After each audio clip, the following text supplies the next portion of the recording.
Hello guys, how are you today? So today I'll be explaining the math course practice IGCSE of section 4.2. So let's start.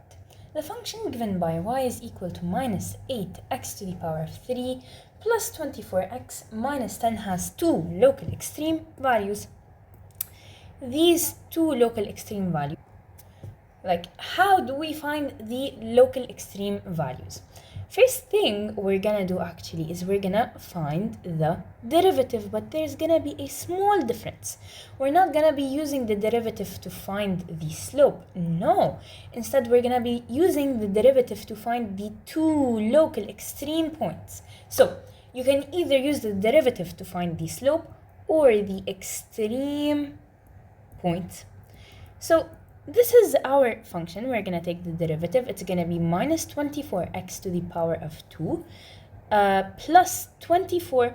Okay, this is the derivative. Now, instead of finding the slope by substituting x, we will make it equal to 0. So you can take out common minus 24, okay, and you will have x squared minus 1 is equal to 0. Now, for sure, minus 24 cannot be equal to 0, so you are left with x squared minus 1 is equal to 0. So x squared is equal to 1. That means x can be either equal to plus or minus 1. So if one of the values is x is equal to 1, then the other value is going to be x is equal to minus 1. And that's pretty much it from the first question. Okay, so we move on to the next question. Consider the function given by y is equal to 3x squared minus 5x plus 7. Which of the following is true? Select the three correct options. Okay? So consider the function given by y is equal to 3x squared minus 5x plus 7. Which of the following is true? First thing we're gonna do is we're gonna find the 2 points, the extreme points. So 2 points which are the extremes. Of course, we can have something which is called a saddle point. So for example, if this is our graph, okay, and we have increasing, then a saddle point, it will stay the same, then it will continue increasing, then it will decrease. Something like this. This is a saddle point, okay? But now to find the two extreme points, we're first going to find the derivative. So it's going to be 6x minus 5 is equal to 0, okay? So then x is equal to 5 over 6. Now, what do? We have to do the table of variation. Okay, here I believe we have only one point, which is 5 over 6. This is the only extreme point. Now, we have to check, is it a maximum or a minimum? How do we check if it's a maximum or a minimum? Let me put it a bit up, actually. So let's do 5 over 6 here, okay?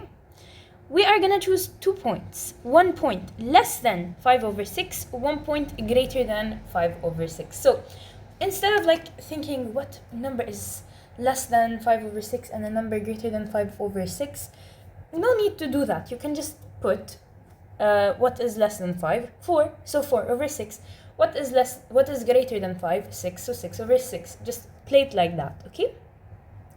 So a number less than 5 over 6 is 4 over 6. A number greater than 5 over 6 is 6 over 6. So what we're going to do is we're going to take this number and we're going to substitute it over here in the derivative.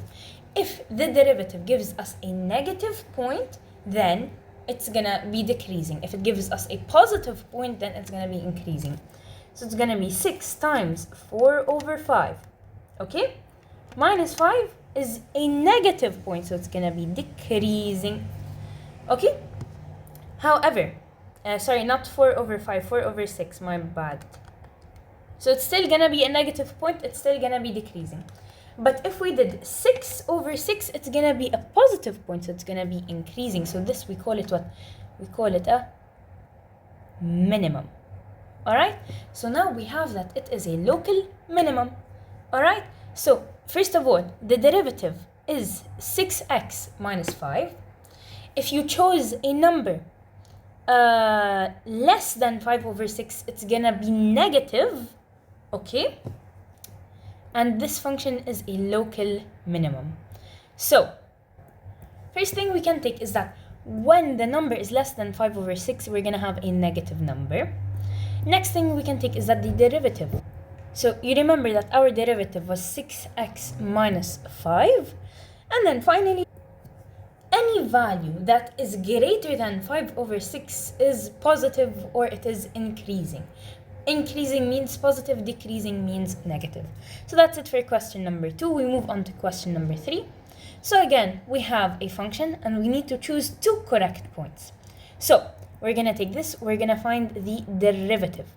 The derivative of this is going to be 16x to the power of 3 minus 6x to the power of 2. So we can take common what? We can take as a common x to the power of 2.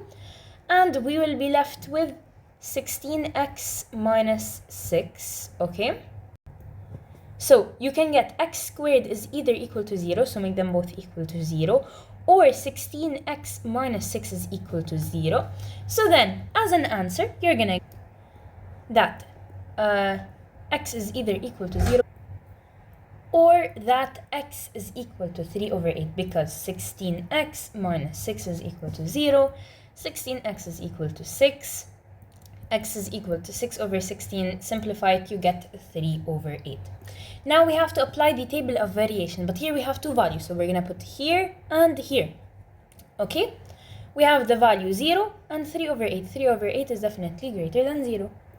So now we're going to choose a number that is less than 0, a number that is greater than 0 but less than 3 over 8, and a number that's greater than 3 over 8. And we're going to substitute it where? In the derivative. The derivative again is 16x to the power of 3 minus 6x, okay? 6x to the power of 2. So a point less than 0 is probably minus 1. A point in between 0 and 3 over 8 is 1 over 8. And a point in between 3 over 8, or sorry, a point greater than 3 over 8 is probably 1. So let's take these 3 values and substitute them over here. Let us see what we are going to get. 16 times minus 1 to the power of 3 minus 6 times minus 1 to the power of 2. We are going to get a negative number. So this one is decreasing. If we put 1 over 8, what happens? Let us see what happens if we put 1 over 8. It is also decreasing. So if they are both decreasing, then we call this a saddle point. So it could be like this, like down, saddle point, down again, then up. It could be something like this, yeah? And then finally, for the last one, if we put 1 instead, we will get an answer that is positive. So this is a saddle point over here, and over here this is a local minimum, because if it's decreasing, increasing, it forms a minimum. So please remember, if it's less than 0, it's decreasing. If it's in between 0 and 3 over 8, it's decreasing. And if it's greater than 3 over 8, it is increasing. Now, again, these were our roots. You get that x is either 0 or x is 3 over 8. And if the number is less than 3 over 8, it's definitely negative. This we found it out to be true. Okay? Here they're saying if it's less than 3 over 8, it's positive. Definitely not. Here we said that the derivative was 16x to the power of 3 minus 6x squared, and it has a local minimum at where? At x is equal to 3 over 8, so not x is equal to 0. At x is equal to 0, it has a saddle point. So these are the 2 answers. Let's submit, and hopefully we do not have any mistakes. Great, thank God we don't have any mistakes. Thank you guys for watching. I hope you enjoyed and have a wonderful day.